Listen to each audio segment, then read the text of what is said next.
Laganap ang militarisasyon sa bahagi ng Timog Kalugan, Toro. Mga kasama, matagal nang nagpatagal ang mga magsasaka. Pero patuloy na hindi dinidinig ng Estado ang karahilingan ng mga magbubuhi. Humihiling ng lupa. Ano ang nagiging tugon? Pandarahas, rasismo, pag-aagaw sa lupa, at kung binibigyan ka ng lupa, 6 feet kilogram ang ginagawa ng mga switi na nasa estado poder na walang gawa kung hindi ang pagpusilite sa korupsyon. Ang gobyerno na to, partikular ang US, President Marcos Jr. at Duterte, walang pinagkaiba dahil parehas lang sila nagkurap. Sa panahon ngayon ni Bongbong, makikita natin may nakulong pa doon sa nangdampong sa pondo ng bayan kaugnay sa pagtutol.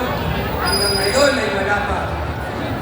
Nagsagawa ng kilos protesta ang mamamayan, ang magbubugi, ang manggagawa, pero wala pa rin tugon.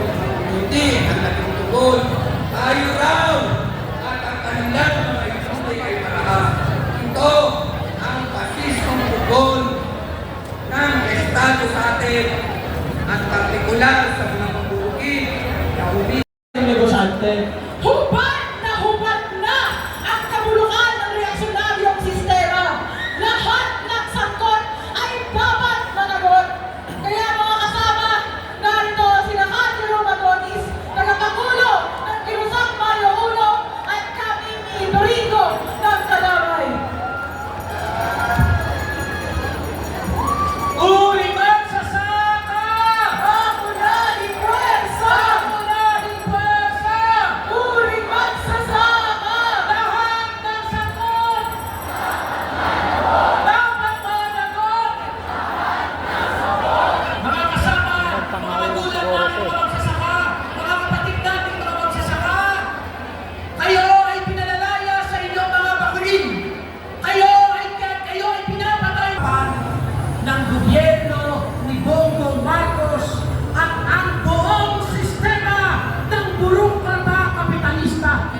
Mga kasama, para itong mga linta, ito ay hiwalang buwang sa isang demokrasya sa ating bansa. Sila po ang nagpapahirap kung bakit milyong-milyong mga Pilipino ang naghihirap sa kasalukuyan. Sila ang pangunahing dahilan kung bakit milyong-milyong mga magsasaka ay walang lupa, milyong-milyong mga manggagawa ay patuloy na nagdaraho. Mga kasama, kapag hinihingi tayo ng dagdag sahod, ang sagot ng gobyerno, bala at baril. Ang mga magsasaka, kapag hinihingi ng lupa, pagpapataas ng presyo ng produktong agrikultural, ang sagot ng gobyerno, pulis at militar, bala at baril. Papayag ba tayo na palaging gano'n na lang ang isinasagot sa basang magsasaka? Malinaw ang ating tungkulin. Lahat ng sangkot dapat managot.